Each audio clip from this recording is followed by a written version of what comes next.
रसिकांनो नमस्ते. आज मी तुमच्यासाठी छोटीशी एक कथा घेऊन आलोय. या कथेतून तुम्हाला खूप खूप शिकायला मिळेल. एक माणूस असतो, तो एवढा गरीब असतो की त्याला 2 वेळचं अन्न देखील नीट मिळत नसतं. तो एका ठिकाणी बसलेला असतोय. तेव्हा त्याच्या समोरून एक तपश्चर्या केलेलं मोठं साधू महाराज चाललेले असतात. तो त्यांना बघून म्हणतो, महाराज, तुम्ही तर खूप महान साधू दिसत आहात. मला सांगा, माझ्या नशिबात नक्की काय लिहिलंय? मला 2 वेळची नीट भाकरी सुद्धा खायला मिळत नाही आणि आयुष्यात नुसतं दुःखच दुःख आहे. तेव्हा महाराज म्हणतात, ठीक आहे, आणि डोळं बंद करून थोडी साधना करतात. काही वेळानंतर डोळं उघडल्यानंतर ते त्या माणसाला सांगतात, इथून पुढे तुझ्या आयुष्यात मोजून फक्त 20 भाकरी लिहिल्यात आणि याच्या व्यतिरिक्त तुला आयुष्यात काही मिळणार नाही. तुला 20 भाकरी मिळतील, पण त्यानंतर तू राहशील की नाही हे मी सांगू शकत नाही. तेव्हा तो माणूस म्हणतो, महाराज, तुम्ही एवढं ज्ञानी आहात, विद्वान आहात, तुम्ही एवढं भविष्य बघता, तेव्हा असं काहीतरी करा की या 20च्या 20 भाकरी मला एक साथ आत्ता मिळायला हव्यात. कारण मी आत्तापर्यंत एक साथ कधी 2 भाकरी सुद्धा बघितल्या नाहीत. तेव्हा महाराज म्हणतात, अरे, तुला या 20 भाकरी मिळून तर जातील, पण नंतर तुझ्या आयुष्यात काहीच नाही. या शेवटच्या 20 भाकरी असणार आहेत. तेव्हा तो माणूस म्हणतो, महाराज, ठीक आहे, नंतर काही नाही मिळालं तरी चालेल, पण आता 20 भाकरी मिळाल्या तर बरं होईल. तेव्हा ते साधू महाराज म्हणतात, ठीक आहे, आणि कसे तरी ते आपल्या शिष्यांची मदत घेऊन त्या माणसासाठी 20 भाकरींची व्यवस्था करतात आणि त्याला सांगतात, या तुझ्या वाट्याच्या राहिलेल्या 20 भाकरी आहेत. आणि असं बोलून ते महाराज निघून जातात. आता तो माणूस त्या भाकरी खायला सुरुवात करतो. तो खूप खुश असतो. ज्यानं 2 भाकरी कधी एक साथ खाल्ल्या नाही, त्याला एकदम 20 भाकरी मिळालेल्या असतात. मग ते अर्धी भाकरी खातो, नंतर 1 भाकरी खातो, नंतर 2 खातो. आयुष्यात त्यानं एवढं जेवण कधीच केलेलं नव्हतं. 2 भाकरी खाल्ल्यानंतर त्याचं पोट भरलं. आता पोट भरल्यानंतर तो विचार करतो की या राहिलेल्या 18 भाकरींचं मी काय करू. तेव्हा तो बघतो की त्याच्यासारखाच माणूस समोरून चाललेला असतोय. तो सुद्धा खायला काही मिळतं का त्याच्या शोधात असतो. मग तो त्या दुसऱ्या माणसाला म्हणतो की आज माझ्याकडे 18 भाकरी आहेत, त्यातल्या 2 तू घे. जसं तो त्या गरीब माणसाला 2 भाकरी देतोय, तो दुसरा माणूस पळत पळत जातो आणि त्याच्या आसपासच्या गरीब लोकांना सांगतो की त्या माणसाकडे आज भाकरी आहेत.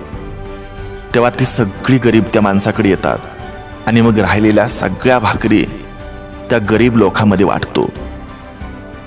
काही वर्ष उलटल्यानंतर ते जे साधू महाराज असतात ते त्याच रस्त्यानं चाललेले असतात.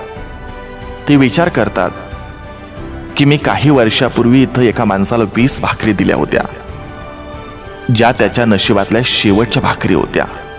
आता बघू तरी त्या माणसाचं काय हाल आहेत. ते जेव्हा त्या जागेजवळ येतात तेव्हा ते बघतात तर तो माणूस खूप मोठा धनवान झालेला असतोय. त्यानं तिथं खूप मोठा मांडव घातलेला असतोय. तिथं हजारो लोक जेवत असतात. जेवणामध्ये सुद्धा स्वादिष्ट पक्वान्न असतात. ते साधू महाराज एकदम हैराण होतात. ते त्या माणसाजवळ येतात आणि विचारतात, हे कसं झालं? तुझ्या हाताच्या रेषावर, तुझ्या मस्तकावर फक्त 20 भाकऱ्या लिहिल्या होत्या. याच्या व्यतिरिक्त तुझ्या आयुष्यात काहीच नव्हतं, पण आज तर तू धनवान झालास. तुझ्यामुळे आज हजारो लोक जेवत आहेत. तेव्हा तो माणूस म्हणतो, महाराज, जेव्हा तुम्ही मला 20 भाकरी देऊन गेलात तेव्हा त्यातल्या मी फक्त 2च भाकरी खाऊ शकलो. मग बाकीच्या 18 भाकरी मी माझ्यासारख्याच गरीब लोकांना वाटल्या. आणि जसं मी भाकरी वाटल्या माझ्याकडे अजून लोक जेवण घेऊन यायला लागली. जसं तुम्ही मला 20 भाकरी दिल्या होत्या तसंच बाकीचे लोक सुद्धा मला जेवण द्यायला लागली. परत मी त्यातलं थोडं खायचो आणि बाकीचं वाटायचो. आणि असं करत करत लोक माझ्याकडे जेवण घेऊन यायचे. आणि एक दिवस एवढं जेवण आलं की मी खाऊन सुद्धा 100 लोकांना वाटायला लागलो. जेवढं मी वाटू लागलो त्याच्या कित्येक पटीने जेवण माझ्याकडे येत गेलं. माझे काम बघून काही मोठ्या लोकांनी मला घर घेऊन दिलं. त्यांनीच मला व्यवसाय चालू करून दिला. माझा व्यवसाय माझी बायको बघते आणि मी दिवसभर हे जेवण वाटायचं काम करतो. आज हजारो लोक रोज जेवण करतात. मला माहिती नाही कुठून येतं, पण जेवढं जास्त मी वाटतो त्याच्या अनेक पटीनं माझ्याकडे येतं. मित्रांनो, हा निसर्गाचा सर्वात मोठा नियम आहे. जेवढं तुम्ही दुसऱ्याला देता निसर्ग तुम्हाला अनेक पटीनं देतो आणि हा नियम 100% काम करतो. जरी तुमच्या नशिबात ठराविक गोष्टी लिहिल्या असतील, पण तुम्ही देण्याचं कर्म सतत करत असाल तर तुमच्या नशिबात लिहिलेल्या गोष्टीपेक्षा 10 पट जास्त तुम्हाला मिळतं. बऱ्याच जणांचा असा गैरसमज असतो की द्यायचं म्हणजे फक्त पैसे द्यायचं, पण तसं नाही. तुमच्याकडे देण्यासारख्या अनेक गोष्टी असतात. तुम्ही तुमच्याकडे असलेले एखादं कौशल्य शिकवू शकता. तुम्ही एखाद्याला चांगलं मार्गदर्शन करू शकता. तुम्ही एखाद्याला आधारासाठी तुमचा खांदा देऊ शकता. तुम्ही एखाद्याला त्याच्या संकट काळात धीराचं 2 शब्द देऊ शकता.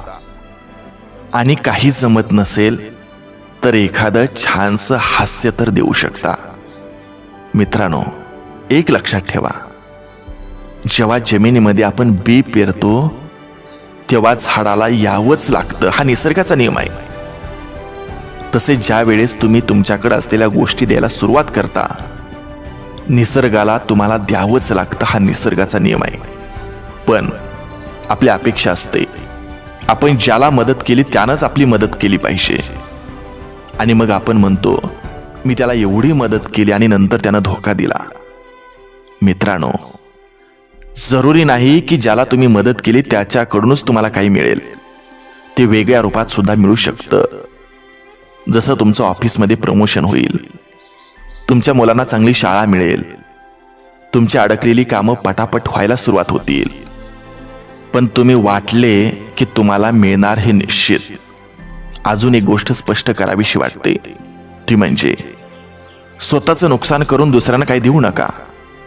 त्या गरीब माणसानं आधी स्वतःचं पोट भरलं आणि मग राहिलेले दुसऱ्यांना वाटलं. तसंच तुम्ही सुद्धा स्वतःचं नुकसान होऊ न देता दुसऱ्यांची मदत करा, दुसऱ्यांना आधार द्या, सहाय्य करा. म्हणून जो माणूस देणारा असतो त्याला आयुष्यात कधीच काही कमी पडत नाही. आणि हे सत्य आहे. दोस्तानो, रसिकानो, खरंच या गोष्टीतून मी आज खूप शिकलो.